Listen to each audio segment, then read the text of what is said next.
المجد للثالوث القدوس المتساوي في الجوهر. Shalom, salam sejahtera di dalam nama Tuhan Yesus. Dalam program 5 Minute Apologetics kali ini, saya akan kembali menanggapi sebuah video yang berisi pernyataan seorang polemikus Islam yang menyinggung tentang iman Kristen. Nah, berikut videonya. Kalau memang Yesus itu firman Tuhan dan keluarganya tahu ucapan Yesus adalah firman, tolong tunjukkan catatan ucapan Yesus sejak usia 1 tahun sampai usia 30 tahun. Kalau bisa menunjukkan, ya, saya masuk Kristen secara tulus. Yang kedua, kalau kamu bisa menunjukkan, nah itu di video itu ada di YouTube itu, catatan ucapan Yesus usia 1 tahun sampai 30 tahun, potong kelingking jari saya. Kalau Anda tidak bisa menunjukkan, berani nggak kelingking jarimu saya potong? Nah, dalam video tersebut, polemikus ini memberikan tuntutan, pertanyaan kepada orang Kristen bahwa kalau Yesus memang adalah firman, kalimatullah, maka di mana pernyataan Yesus atau firman sabda-sabda Yesus ketika ia berusia 1 tahun sampai 30 tahun. Nah, bagaimana tanggapan kita sebagai orang percaya? Pertanyaan atau tuntutan awam ini, yang sangat awam, kalau tidak mau dikatakan bodoh sama sekali, itu muncul minimal karena 3 hal. Yang pertama, karena ia tidak mengerti, tidak memahami kristologi Alkitabiah. Seperti yang kita tahu, kristologi adalah studi dalam teologi Kristen yang mempelajari tentang pribadi dan karya Kristus. Karena orang ini tidak memahami tentang kristologi yang benar, yang Alkitabiah, maka tentu muncul pertanyaan-pertanyaan ngawur yang semacam itu. Kita harus tahu bahwa memang kitab Injil tidak merekam seluruh perkataan dan perbuatan Yesus. Seperti yang bisa kita baca dalam Injil Yohanes pasal yang ke-20, Injil Yohanes pasal 20, ayat yang ke-30. Memang masih banyak tanda lain yang dibuat Yesus di depan mata murid-muridnya yang tidak tercatat dalam kitab ini. Tetapi semua yang tercantum di sini telah dicatat, supaya kamu percaya bahwa Yesuslah Mesias, Anak Allah, dan supaya kamu oleh imanmu memperoleh hidup dalam namanya. Nah, kita bandingkan dalam Markus pasal yang pertama. Markus pasal yang pertama ayat yang ke-21, di sana dikatakan, mereka tiba di Kapernaum. Setelah hari Sabat mulai, Yesus segera masuk ke dalam rumah ibadat dan mengajar. Perhatikan, Yesus masuk ke rumah ibadat dan ia mengajar di sana. Ayat 22. Mereka takjub mendengar pengajarannya, sebab ia mengajar mereka sebagai orang yang berkuasa, tidak seperti ahli-ahli Taurat. Nah, di dalam narasi ini dikisahkan Yesus mengajar orang-orang Yahudi, tetapi tidak dituliskan hal-hal yang diajarkan oleh Yesus. Seperti yang saya katakan tadi, kitab Injil tidak menulis, merekam semua perkataan dan perbuatan Yesus.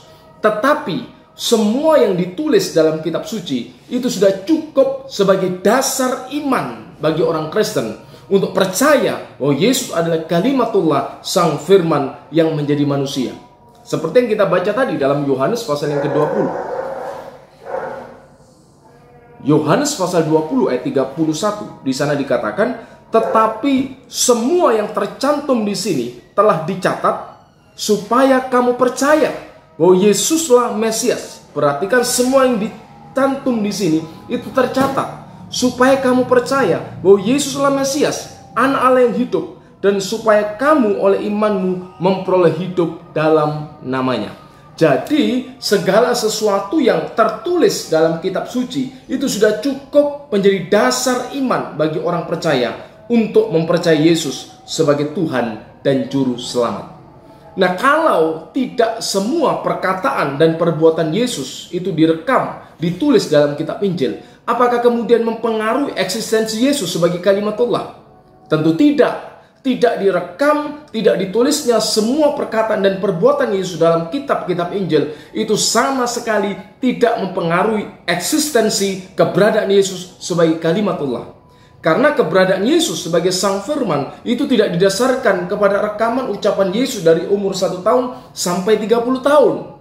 Tetapi kepada apa? Yang pertama adalah nubuat-nubuat perjanjian lama tentang Mesias yang akan datang. Siapakah Al-Masih itu? Seperti yang dinubuatkan di dalam kitab-kitab perjanjian lama.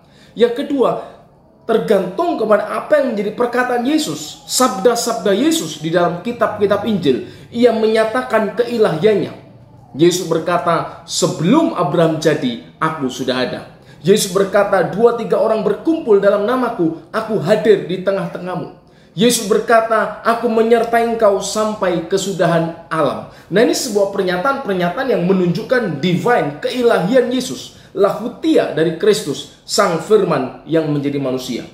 Dan eksistensi Yesus sebagai kalimatullah itu bisa dilihat dari perbuatan-perbuatan Yesus, tindakannya, karyanya. Ketika ia meneduhkan angin badai, murid-muridnya berkata, siapa orang ini? Sehingga angin dan danau pun tunduk kepadanya. Nah, di sini kitab suci sedang menyatakan keberadaan Yesus sebagai Tuhan, pencipta segala sesuatu, yang segala sesuatu harus tunduk kepada firman-Nya. Jadi, eksistensi Yesus sebagai kalimatullah tidak didasarkan pada ucapan Yesus usia 1 tahun sampai 30 tahun, tetapi pada firman perkataan Yesus kepada nubuat-nubuat perjanjian lama tentang siapa Mesias yang akan datang, akan perbuatan-perbuatan Yesus yang dinyatakan oleh Yesus, dan apa yang ditulis oleh para rasul, murid-murid Yesus berdasarkan wahyu ilahi. Karena Yesus sendiri katakan, kamu akan menerima kuasa dan akan menjadi saksiku kalau Roh Kudus turun ke atas kamu. Ini terjadi pada peristiwa Pentakosta, di mana para rasul, murid-murid Yesus itu dimampukan menjadi saksi-saksi Yesus. Mereka menjadi saksi Yesus bukan hanya secara lisan dalam perkataan mereka, tetapi juga melalui tulisan. Dalam kitab-kitab Injil yang ditulis oleh mereka, dalam surat-surat Rasul yang ditulis oleh mereka, surat Petrus, surat Yakobus, surat-surat Paulus, itulah bentuk kesaksian tertulis tentang Yesus, sang firman yang menjadi manusia. Jadi kalau Ustadz ini mengerti dengan baik kristologi yang alkitabiah, ia tahu, ya kan? Ia tahu siapa Yesus, eksistensinya sebagai kalimatullah berdasarkan nubuat perjanjian lama, tentu tidak akan muncul pertanyaan bodoh. Tunjukkan kalau memang Yesus adalah firman, di mana perkataan Yesus dari umur 1 tahun sampai 30 tahun. Nah, kemudian orang ini, Ustadz ini tidak memahami tujuan kedatangan Yesus. Memang salah satu tujuan Yesus datang, ia mengajar, menyatakan kebenaran, memberitakan kebenaran. Walaupun Yesus juga berkata, Ana huwa thoriq wal haqq wal hayat. Akulah sang jalan, kebenaran dan hidup. Sebuah pernyataan yang tidak pernah diucapkan oleh seorang nabi sekalipun. Ia katakan, Ana huwal haq, akulah sang kebenaran itu sendiri. Tetapi Yesus bukan hanya memberitakan kebenaran, tetapi ia hadir juga untuk menyelamatkan, menebus umat manusia yang sudah jatuh ke dalam dosa, yang seharusnya binasa, yang seharusnya mengalami kematian kekal. Karena Yesus Kristus, karya penebusannya, maka manusia yang percaya diselamatkan oleh dia. Nah, ini bisa kita lihat di dalam pernyataan Yesus sendiri dalam Injil Lukas pasal yang ke-24 ayat 44, di mana ini peristiwa setelah kebangkitan Yesus.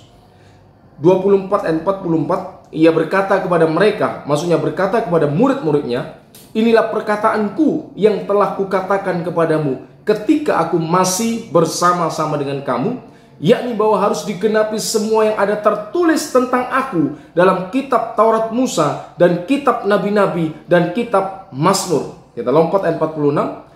Ada tertulis demikian, Mesias harus menderita dan bangkit dari antara orang mati pada hari ketiga. Nah, ini bicara karya Yesus, tujuan kedatangannya.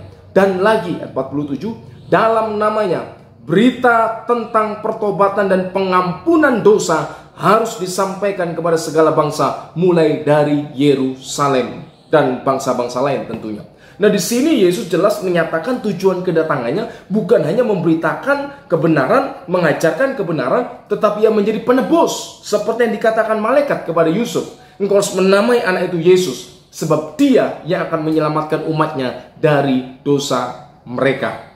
Jadi ini yang harus diperhatikan. Apa karya Yesus? Apa tujuan kedatangan Yesus? Bukan sekedar bingung, bukan sekedar mencari-cari hal-hal yang sama sekali tidak substansial. Di mana perkataan Yesus usia 1 tahun sampai 30 tahun. Ini tentu sebuah kebodohan, sebuah kekonyolan yang tidak perlu kalau ia memahami kristologi yang alkitabiah. Yang kedua, kenapa bisa muncul pernyataan atau tuntutan yang semacam itu? Karena ustadz ini tidak memahami tujuan penulisan Injil. Nah, Injil adalah sebuah istilah yang sangat penting dan sentral dalam teologi Kristen. Meskipun Quran menyebut ada ungkapan Injil, tetapi maknanya di balik kata Injil itu sama sekali tidak dikenal di dalam Quran. Nah, Injil itu mula-mula bukan berarti sebuah kitab yang tertulis.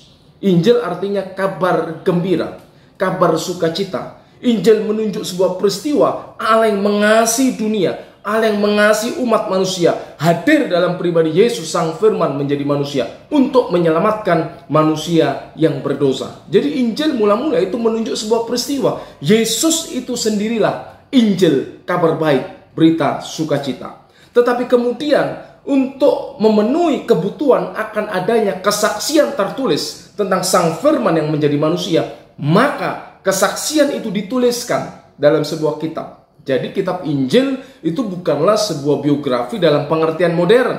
Ia adalah sebuah kitab kesaksian tentang Yesus, Kalimatullah, Sang Firman yang menjadi manusia. Nah, ini harus diketahui. Seperti tadi kita baca dalam Injil Yohanes pasal 20, di sana dinyatakan dengan tegas apa tujuan penulisan Injil Yohanes ini. Supaya kamu oleh imanmu percaya dan memperoleh hidup kekal, karena kamu percaya bahwa Yesus adalah anak Allah, Sang Mesias itu. Inilah tujuan penulisan Injil. Jadi bukan sekedar merekam semua perkataan ucapan Yesus seperti yang ditulis dalam Injil Yohanes. Kalau semua perkataan perbuatannya dituliskan, maka di dunia ini tidak akan cukup untuk mencatat segala perbuatan-perbuatan Yesus itu sendiri. Jadi kenapa muncul tuntutan atau pertanyaan yang semacam ini? Karena ustadz ini tidak mengerti, tidak memahami apa tujuan penulisan Injil yang merupakan kesaksian tertulis tentang Sang Firman yang menjadi manusia. Inilah yang menjadi kerikma atau proklamasi dari rasul-rasul, murid-murid Yesus yang mula-mula.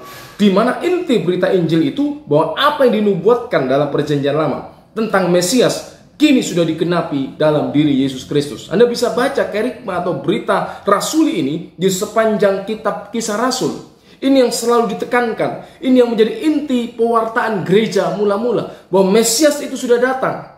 Ia mati, bangkit, dan naik ke surga. Dan akan datang kembali sebagai Tuhan dan Hakim atas semua umat manusia. Yang ketiga, kenapa muncul pertanyaan bodoh semacam itu? Karena ia tidak mengerti latar belakang kebudayaan dan agama orang Yahudi pada abad pertama. Nah, usia 30 tahun seperti dinyatakan di dalam Lukas pasal 23. Kenapa dikisahkan dalam kitab suci bahwa Yesus mulai karyanya pada usia 30 tahun? Lukas pasal 3:23. Ketika Yesus memulai pekerjaannya, ia berumur kira-kira 30 tahun dan seterusnya. Berusia 30 tahun karena menurut hukum Taurat, menurut budaya orang Yahudi, usia 30 tahun seorang itu memiliki hak penuh untuk mengajar. Ia dianggap memiliki kematangan spiritual, dewasa baik secara jasmani, dewasa secara rohani. Sehingga dikatakan Yesus mengajar usia 30 tahun menurut latar belakang Yahudinya. Karena bagaimanapun Sang Firman menjadi manusia, ia berkarya di tengah-tengah orang Yahudi.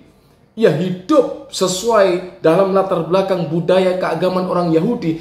Ini yang tidak dipahami oleh Ustadz Masyud ini. Sehingga ia mempertanyakan mana usia perkataan Yesus saat ia berumur 1 tahun sampai 30 tahun. Kalau ia memahami latar belakang agama dan kebudayaan orang Yahudi, saya yakin tidak akan muncul pertanyaan yang bodoh seperti ini. Jadi itulah sebabnya menurut respon pemahaman tinjauan saya, kenapa bisa muncul pertanyaan bodoh semacam itu? Karena ia tidak memahami kristologi Alkitabiah.